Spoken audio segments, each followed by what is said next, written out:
तो वेलकम है जी आपका एक बार फिर हमारे वीडियो में। और इस वीडियो पे हमारा फोकस होगा लास्ट 2 साल के एक्सपीरियंस पे, लास्ट 2 साल के ऑनलाइन सेलिंग और offline selling experience and with new businesses starting some new ideas. क्योंकि भारत में जो मिडिल क्लास है वो मेजॉरिटी में है, जैसा कि मैंने पिछले वीडियोस में भी बताया है। और 75 to 80% लोग, मैं पूरा इंडिया में जब घूमा तो देखा कि मतलब क्या क्या चैलेंजेस वो फेस कर रहे हैं। और बहुत सारे लोग बिजनेस स्टार्ट करते ही 6 महीने में, 1 साल में लोग क्लोज क्यों कर देते हैं, और कौन से लोग हैं जो कंटिन्यू करते हैं लॉन्ग टर्म में। और ऐसा क्या है बिजनेस में कि कुछ लोग सिर्फ जॉब करना पसंद करते हैं। और मैं ये बताने नहीं आया हूँ कि जॉब बिल्कुल छोड़ ही दो, जॉब बिल्कुल गलत है, पाप है, ऐसा नहीं बोल रहा हूँ। बट आप अगर कोई भी काम कर रहे हो तो उसके पीछे आपका कुछ इंटरेस्ट, पैशन या कुछ तो मतलब जुड़ा होता है, राइट। अगर आप जैसे जॉब ही कर रहे हो, अगर सरकारी नौकरी कर रहे हो तो कुछ स्टेबिलिटी है, वर्क लाइफ बैलेंस है अगर, तो ठीक है फिर। लेकिन फिर भी बात आती है कि अब महंगाई बढ़ रही है, लोगों की ज़रूरतें बढ़ रही हैं। पहले का ज़माना नहीं रहा 90s का कि उस समय लोग बोलते थे कि अरे यार फलाना बंदा था, एक रूम लेके रहता था, उसमें शादी हुई, फिर बच्चे हुए, फिर धीरे धीरे वो 10 साल में फिर वो 1 BHK से एक रूम से 2 रूम लिया। फिर तो वो ज़माना बिल्कुल नहीं है अभी। अभी मतलब सब लोग जो है, कोई भी आपको छोड़ने वाला नहीं है, आपके बहाने नहीं सुनने वाला है। तो इसलिए मैंने सोचा कि मैं अपना एक्सपीरियंस दूँ। तो 1-2 साल में हमने व्हाट्सएप के थ्रू सेलिंग चालू की, ई कॉमर्स प्लेटफॉर्म को एक्सप्लोर करना चालू किया। इवन जब मैं कश्मीर गया तो वहाँ पे मैंने देखा कि काफ़ी प्रोडक्ट्स जो हैं वो ऑल इंडिया या इवन इंडिया के बाहर भी लोग सेल कर रहे हैं, राइट। तो क्योंकि मैं जब पहली बार कश्मीर गया तो सब लोगों का निगेटिविटी, मतलब लोगों के मन में सबसे पहले निगेटिविटी आती है और मेरे मन में आती है, ऐसी बात नहीं है। बट उसके बाद मैं देखता हूँ कि इसका पॉजिटिव क्या है, पॉजिटिव एस्पेक्ट क्या है। कि अगर मैं वहाँ पे जा रहा हूँ तो लोग मतलब कि अरे यार वहाँ पे तो मेजोरिटी में ऐसे लोग हैं, ये रिलीजन है, ये हो जाता है, वो हो जाता है। बट मैं ये चीज़ देख रहा था कि आखिर में यहाँ के लोग करते क्या है, यहाँ पे पैसे का साधन क्या है। पहले मैं सोचा था कि आईटी कंपनीज नहीं है यहाँ तो यार यहाँ पे डेवलपमेंट नहीं होगा। बट डेवलपमेंट सिर्फ आईटी कंपनी से नहीं होती है। आप मतलब किस तरीके के रिसोर्सेस आप मतलब आपके पास है, और वहाँ के लोगों के पास रियल रिसोर्सेस है। बड़े बड़े पहाड़ है, बर्फ़ है, टूरिज्म है, आई थिंक ड्राई फ्रूट्स है। जैसे आपके बहुत सारे कॉस्मेटिक, कश्मीरी सैफरन क्रीम है, sea buckthorn powder, sea buckthorn berries के बारे में मैंने सुना। फिर वहाँ पे स्पेशल किस्म की राइस होती है। तो ये सारी चीज़ें एक्सपोर्ट हो रही है। तो ये मतलब ये रियल चीज़ें हैं, मतलब आदमी डे टू डे लाइफ में यूज़ करता ही करता है। अगर किसी को आप बोलोगे कि यार एक स्मार्ट होम का प्रोडक्ट ले लो और एक खाने पीने की सामान है, तो वो पहले खाने पीने की सामान ही लेगा, फिर बोलेगा अच्छा मैं ठीक है मैं स्मार्ट होम का प्रोडक्ट ले लेता हूँ या फिर मैं कोई कोर्स ले लेता हूँ। पहले तो वो अपना, पहले मतलब ह्यूमन का नीड क्या है, पानी, खाना, यही है, राइट, बेसिक नीड। और उसके बाद वो जाता है कि हाँ मैं अपने घर में अलमीरा लगाऊं या अपने घर को अच्छे से सजाऊं या स्मार्ट होम प्रोडक्ट लूं, टेक्निकली मैं कितना ज़्यादा स्किल गेन कर सकूं, ये सारी चीज़ें करता है। मतलब कुछ लोग बोलेंगे कि हाँ नौकरी भी लोगों को चाहिए तो लोग कोर्स लेते हैं, हाँ अलग अलग एस्पेक्ट है। बट मैं एक बेसिक सा चीज़ बोल रहा हूँ कि सबसे पहले किसी को भी, एक बच्चा है अगर जॉब नहीं कर रहा है फिर भी वो खाना तो खाएगा ना, ठीक है। तो अगर वो जब जॉब तब करेगा ना 20 22 23 साल का होता है, तब उसके बाद जॉब करना शुरू होता है। ये मतलब अमूमन यही होता है। तो इसीलिए मैंने सोचा कि मैंने जो 1-2 साल में जो सेलिंग प्लेटफॉर्म्स हैं, इवन अमेज़न, फ्लिपकार्ट, मीशो, ये सारी जो प्लेटफॉर्म है इन पे भी मैंने लिस्टिंग किया। ऑफलाइन तो मैं ये कर ही रहा था, सेल कर ही रहा था। जैसे यूट्यूब हो गया, वहाँ पे बता दिया, इंस्टाग्राम है, व्हाट्सएप है, फेसबुक के माध्यम से, और भी बहुत सारे चैनल्स हैं। लेकिन आपको ये देखना पड़ता है कि राइट प्लेटफॉर्म क्या है। जैसे एक बार हम लोग ने सोचा कि होम डिलीवरी फूड ऐसा करके स्टार्ट करते हैं, ऐसा 10-12 साल पहले। उस समय स्विगी जस्ट आ रहा था या आया नहीं था अभी। तो हम लोग को एक राइट प्लेटफॉर्म नहीं मिल रहा था। हम लोग पोस्टर चिपकाते थे हर जगह जाके, फिर वहाँ से कोई ऑर्डर आ गया तो फिर मन में हेजिटेशन होता था क्या करना है नहीं करना है। बट एक राइट प्लेटफॉर्म जब चूज किया ना, स्विगी जोमेटो, तो फिर ऑर्डर आने लगे। ठीक है। आप जब बैंगलोर जैसे जगह पे तो बहुत ज़्यादा डिमांड है, बैंगलोर, दिल्ली, पुणे, तो ऑर्डर आने लगे। तो हमें लगा कि अच्छा, राइट प्लेटफॉर्म अगर आप चुनते हो तो आपका मतलब आप अच्छा खासा अगर कुछ प्रोवाइड कर रहे हो, हम लोग जैसे अच्छा ब्रेकफास्ट और मील का ऑप्शन, अभी स्विगी जोमेटो भी चल रहा है, लोगों ने अपनी वेबसाइट भी बना रखी है, लोगों ने मतलब गूगल पे डाल रखा है सर्च करने पे कि होम मेड फूड, अगर आप स्विगी से नहीं अच्छा खाना ले पा रहे हो तो आप होम मेड फूड के लिए भी सर्च कर सकते हो। तो सबसे पहला चैलेंज जो जो मिडिल क्लास क्या सोचता है कि अरे यार बिजनेस करके अरे ज़्यादा पैसा कमा के क्या होगा, लेकिन आपको बहुत सारी चीज़ें सीखने को मिलती है जब आप लिस्ट करते हो ना, जब आप स्विगी पे या आपने लेट से मीशो पे लिस्टिंग किया है, जब आपको ऑर्डर आता है ना, फिर लगता है अरे यार ऑर्डर आ गया, क्या अब क्या करें, पैकिंग करना है, लेबल डाउनलोड करना है, एक्सेप्ट करना है ऑर्डर विद इन टाइम की, उसमें आपको 2 या 3 दिन का टाइम मिलता है। कि जैसे आप अगर केसर सेल कर रहे हो तो केसर आप आसपास की जगह से आप लेके आ जाओ अपने पास। ऑब्वियसली अगर आप लेट से आप कानपुर में हो, वहाँ से केसर सेल कर रहे हो, तो आपको कश्मीर से केसर मंगा के अपने पास रखना पड़ेगा, फिर वहाँ से डिलीवरी जाएगी, वहाँ से पिकअप होगा।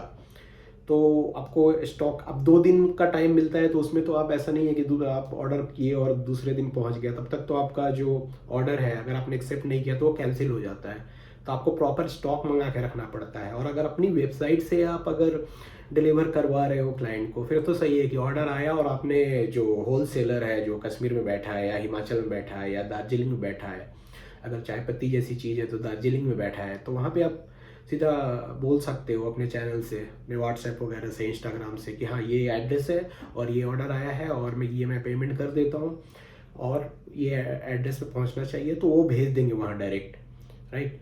बट अगर आप खुद का अगर वेयर हाउस का खुद के घर का अगर एड्रेस दिया है, आपका जो जीएसटी वगैरह है उससे लिंक जो भी एड्रेस है, तो आपके घर से ही पिकअप होगा, तो फिर आपको सामान इतना मंगा के रखना पड़ेगा, उतनी क्वांटिटी मंगा के आपको रखनी पड़ेगी। तो ये बड़ा इसमें दिमाग लगाना पड़ता है। तो इसलिए मैंने सोचा कि जो आसपास के लोग थे वो बराबर बोल रहे थे, रिलेटिव्स वगैरह, घर के लोग, कि यार बिजनेस करना यार कठिन है, ये है वो है, इसमें अपना दिमाग लगाना पड़ता है। तब मेरे को लगा कि कुछ लोग जॉब में ही इसलिए कंटिन्यू करते हैं क्योंकि वहाँ पे आपको सिर्फ काम करना है। अब वहाँ पे जीएसटी, अगर पॉलिसी, डॉक्यूमेंटेशन वगैरह का मतलब इतना ज़्यादा टेंशन नहीं है, बस साल में एक बार आईटीआर होती है, वो भी लोग सीए हायर कर लेते हैं। तो बिजनेस में चैलेंजेस यही है कि आपको देखना पड़ता है कि कितना स्टॉक रखूँ, क्या क्या चीज़ों की लिस्टिंग करूँ। और जब ऑर्डर आता है तो बहुत सारे ऑर्डर्स के पिकअप भी नहीं होते हैं, वो लोग मतलब आप देखोगे कि जैसे डिलीवरी पार्टनर है, अलग अलग कुरियर पार्टनर उसमें आएगा, ठीक है। तो मतलब ज़रूरी नहीं है कि वो लोग उसी समय पे आए, कभी पिकअप होगा कभी पिकअप नहीं भी होगा, कभी आपको टिकट भी रेज करना पड़ेगा उनके प्लेटफॉर्म पे कि यार पिकअप नहीं हो रहा है, फिर वो लोग बोलेंगे कि हमारे वेयर हाउस में ला के रख दो। तो अब आप कितने मिनिमम प्रोडक्ट्स ले जाकर रखोगे? अगर आप लेट से ड्राई फ्रूट्स सेल कर रहे हो तो आपको कश्मीर से या जहाँ से भी मंगा रहे हो वहाँ से मंगा के अपने पास रखना पड़ेगा इतना स्टॉक, 10 kg या 5 kg जो भी है। तो स्टार्टिंग में आप कम से स्टार्ट कर सकते हो, जैसे मैंने कुछ कोलैबोरेशन किया स्टार्टिंग में। तो मेन चीज़ है कि आपने अगर अच्छा कोलैबोरेशन करके रखा है, अच्छी जान पहचान है, तो वो कुछ प्रोडक्ट जो है आपके पास सेंड कर देंगे एज ए सैम्पल। मतलब आपको पे करना पड़ेगा बट आपको ऐसा नहीं है कि उसकी ज़्यादा क्वांटिटी लेनी पड़ेगी। जैसे इंडिया मार्ट भी है तो वहाँ से आप कांटेक्ट कर सकते हो लोगों को और मतलब सेलर्स को, और वहाँ से अपने पास मंगा सकते हो। आई थिंक जैसे केसर है तो 250 से 300 के बीच में आपको मिलता है होल सेल रेट पे, या कहीं कहीं पे 200 भी है। तो 200 में अगर आपने मंगाया तो मान लो 10 पीसेस मंगाए अपने पास, तो 2000 रुपये से आप बिजनेस स्टार्ट कर सकते हो। बाकी जो जीएसटी वगैरह जो आपका लगा है 2000 या 2500 जो जो भी है, तो 5-6 हज़ार 10 मतलब 10 हज़ार के अंदर में आप बिजनेस अपना स्टार्ट कर सकते हो, अपने घर का एड्रेस दे सकते हो। बट आपको शुरू में कुछ मेहनत करना पड़ेगा, चीज़ों को समझना पड़ेगा कि कब ऑर्डर आ रहा है, कौन सा डिलीवरी पार्टनर है, कब एक्सेप्ट करना है। अगर आप एक्सेप्ट करना भूल जाते हो तो फिर वो ऑर्डर कैंसिल हो जाता है, जो 2 दिन का टाइम होता है। अगर ट्रैवल कर रहे हो आप, फिर आपको प्रिंट निकाल के उस पर चिपकाना है, लेबल चिपकाना है। फिर आपके ऑर्डर जब बढ़ते हैं तो फिर आपको हर एक प्रोडक्ट, मान लो आपने 10 आइटम की लिस्टिंग कर दी और सबके अलग अलग ऑर्डर्स आ रहे हैं, तो उन सबको पैक करके रखना जबकि पिकअप वाला आ रहा है, तो मतलब बहुत माथापच्ची है शुरू में तो। बट हाँ, इसका रिवॉर्ड क्या है कि अगर जो बंदा जॉब कर रहा है, एक तो अगर सरकारी नौकरी कर रहे हो तो स्टेबल है जॉब, बट आपकी इनकम भी फिक्स है। मैं उन लोगों की बात नहीं कर रहा हूँ बड़े बड़े बाबू की, हाँ वो घूस ले लिया, ये सब नहीं। नॉर्मल अगर मान लो किसी का 80,000 सैलरी है तो 80,000 से बढ़ेगी नहीं। तो महंगाई तो बढ़ रही है, रिक्वायरमेंट बढ़ रही है, बच्चे हैं उनको स्कूल भेजना है, वाइफ के लिए शॉपिंग करनी है या खुद के लिए शॉपिंग करनी है, गर्लफ्रेंड के लिए शॉपिंग करनी है, तो रिक्वायरमेंट तो सबकी बढ़ ही रही है। बट आपको आपका इनकम जो है वो नहीं बढ़ रहा है, तो इनकम बढ़ाने के लिए आपको कुछ ना कुछ साइड में करना पड़ेगा। ये जब ज़्यादा स्केल हो पाए, सेल हो पाए, तो फिर आप जॉब छोड़ सकते हो। खास करके अभी मैंने देखा है कि जैसे 55-60 आते आते लोग का रिटायरमेंट होता है, पेंशन भी बहुत कम लोगों को मिल रहा है, राइट। तो फिर उनको उनका क्या होता है कि इनकम सोर्स बिल्कुल जीरो हो जाता है रिटायरमेंट के बाद। फिर बहुत सारे लोग अपना घर बनवाते हैं, अपना बिल्डिंग खड़ा करते हैं, उसमें उनका पैसा चला जाता है। तो अगर आप ये करते हो तो लॉन्ग टर्म में आपका मतलब इनकम सोर्स एक अच्छा इनकम सोर्स हो सकता है। और जब आप एक चीज़ सेल करते हो तो आपको और भी सारी चीज़ें सेल करने की हिम्मत आ जाती है। आप ऑफलाइन भी, आप अपना स्टोर भी ओपन कर सकते हो लेटर ऑन। तो आपने एक बिजनेस बिल्ड कर दिया, आप जॉब भी कर रहे हो, चलो आपने 45 के एज तक जॉब की मान लो, उसके बाद आपका एक मतलब प्लेटफॉर्म सेट कर दिया है आपने बाद के लिए, तो आपको इनकम की टेंशन नहीं रहेगी इतना ज़्यादा। चलो अगर 30-40 हज़ार भी आ रहा है किसी को, मैंने बहुत सारे लोगों को देखा है कि बिल्कुल इनकम जीरो, और अब तो 45 के ऊपर बहुत लोगों की हायरिंग भी नहीं हो रही है। पहले तो 60 तक था कि आपका 60 तक जॉब है, सिक्योर है प्राइवेट में भी, बट अब क्या है कि मतलब 40+ में लोगों को हायर ही नहीं कर रहे हैं। बहुत सारे लोगों से तो ये भी अब पूछा जा रहा है कि आप शादीशुदा हो क्या, आप मैरिड हो क्या। मैरिड बंदा जल्दी मतलब उसमें आएगा, मतलब किसी भी काम करने को मना नहीं करेगा, क्योंकि परिवार भी चलाना है ना। आप खुद ही सोचो कि अगर मतलब मेरी जैसे शादी नहीं हुई है तो मैं कहीं भी काम करता हूँ तो लीडर होके करता हूँ, अरे ठीक है यार चलो अगर कुछ भी होगा तो ज़्यादा से ज़्यादा क्या होगा, हटा देगा कंपनी से, फिर अपने आराम से बैठेंगे घर पे, मतलब थोड़ा बिजनेस वगैरह पार्ट टाइम इनकम है उससे काम चलेगा, 2 वक्त की रोटी तो मिलेगी ना। बट जब आप जॉब करते हो तो ज़्यादातर लोग अब मुंबई बेंगलोर ऐसे जगह पे कर रहे हैं जॉब, तो उनको अब रेंट देना है, परिवार के साथ रह रहे हैं, 2 BHK है, 3 BHK है, तो अगर जॉब जाती है तो कितने दिन टिक पाओगे, राइट। तो कुछ लोग हैं जो काम कर रहे हैं जिनके घर पे बहुत पैसा है। बहन बहुत सारे ऐसे लोग हैं बेंगलोर में, मैं जानता हूँ कि 10-10 प्लॉट्स हैं उनके पास, वो कभी भी जॉब जाएगी कोई प्रॉब्लम नहीं है, आराम से काम कर रहे हैं। बट ऐसे लोग जो मैं देखता हूँ बिहार यूपी से आए हैं, बिहार यूपी वाले मिडिल क्लास, उनके पास कोई बैकअप नहीं है। अगर उनकी जॉब जाती है तो वो सीधा जाके घर पे बैठ भी नहीं सकते हैं, घर पे बहुत बड़ी फैमिली है। तो इसीलिए आपको ये जो बिजनेसेस हैं, आप चाहे होलसेल का, चाहे मतलब दलिया का बिजनेस स्टार्ट कर दो, चाहे राइस का बिजनेस स्टार्ट कर दो, चाहे प्याज का बिजनेस स्टार्ट कर दो। क्योंकि इंडिया में थोड़ा टेक का मार्केट अभी मेरे से बहुत सारे लोग पूछते हैं कि यार टेक में क्यों नहीं करता, टेक भी कर रहे हैं, बट उसमें क्या है कि थोड़ा एक ट्रिकी गेम हो जाता है कि आप क्या प्रोडक्ट बिल्ड कर रहे हो, फिर उस पर इन्वेस्टर आ रहा है कि नहीं, फिर आपके पास टीम है कि नहीं, बहुत सारी चीज़ें हैं, फिर आप उस तरीके से काम कर पाओगे कि नहीं। क्योंकि मेरा एक फ्रेंड है, वो आईटी कंपनी स्टार्ट किया उसने, तो उसके पास एक ऑफ़र आया कि मतलब 24/7 सपोर्ट करना है। तो शुरू में 1 साल मतलब वो मतलब सोता ही नहीं था बिल्कुल, तो उसकी हेल्थ भी ख़राब हो गई। तो बैंगलोर में एक कंपनी, उसको फंडिंग भी मिल गई थी, तो उन्होंने कहा एक ऑफिस लिया, वहाँ पे करीब 50 लोगों को हायर भी किया। बट 1 साल तक सोने का बिल्कुल भी फुर्सत नहीं।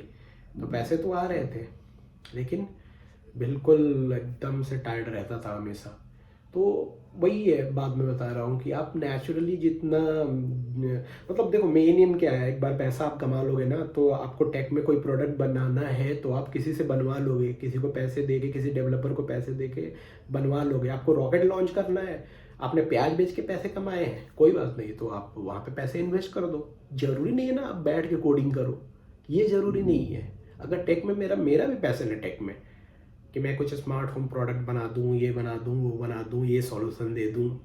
और सॉल्यूशन देना है तो बहुत सारी चीज़ें हैं यार, कोई ऐसा स्टार्टअप बनाओ जो हर गली गली से कूड़ा उठा ले, हर गली में पेड़ पौधे लगा दे। तो जब आपको सॉल्यूशन ही देना है तो ज़रूरी नहीं है कि टेक में ही सॉल्यूशन दो, पर्यावरण में भी सॉल्यूशन दे सकते हो।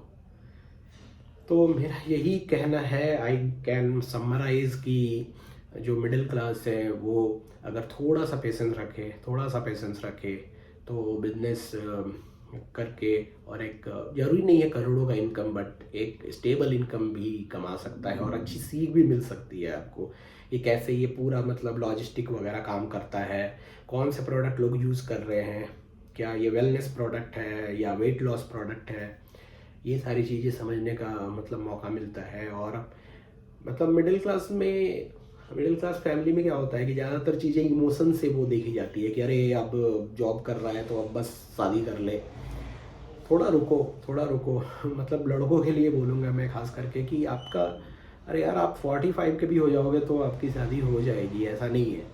आप अगर बिजनेस अपना बिल्ड कर लोगे तो बिजनेस ही मतलब चुनो, क्योंकि सब लोग अपना अपना ही देख रहे हैं आजकल।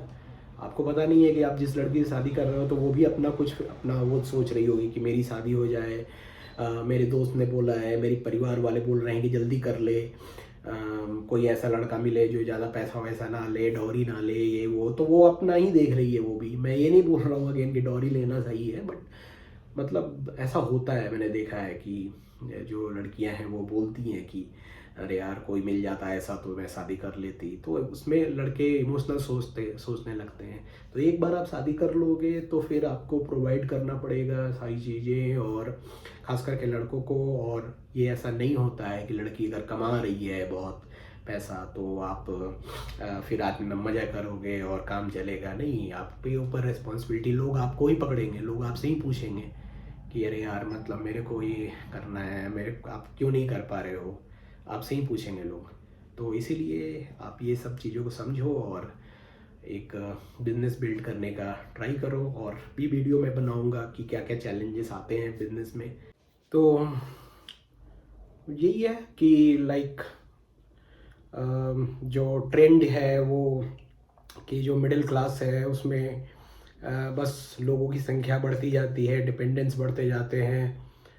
एक बंदा है जो काम कर रहा है, फिर उसके मम्मी पापा रिटायर हैं, फिर उसके घर भाई है, बहन है, भाई छोटा है अभी जॉब की तलाश कर रहा है, बहन की शादी करनी है, और अब खुद ही शादी के लिए मतलब आगे बढ़ रहा है कि भाई शादी करना है। तो मतलब आप अपने भाई बहन को बताओ कि ये लोग भी बिजनेस करें, उनको भी लेके आओ बिजनेस में, राइट। तो ये सारा काम आप लोग खुद, बड़ी फैमिली है तो और भी अच्छा है ये जो ई कॉमर्स बिजनेस है, बड़ी फैमिली के लिए और भी बहुत ही सुटेबल है कि आप लोग सब, कोई पैकिंग करेगा, कोई ऑर्डर एक्सेप्ट करेगा, ठीक है। तो बस इतना ही आज के लिए, आई थिंक इतना काफ़ी है, और फिर मिलते हैं, चलिए फिर।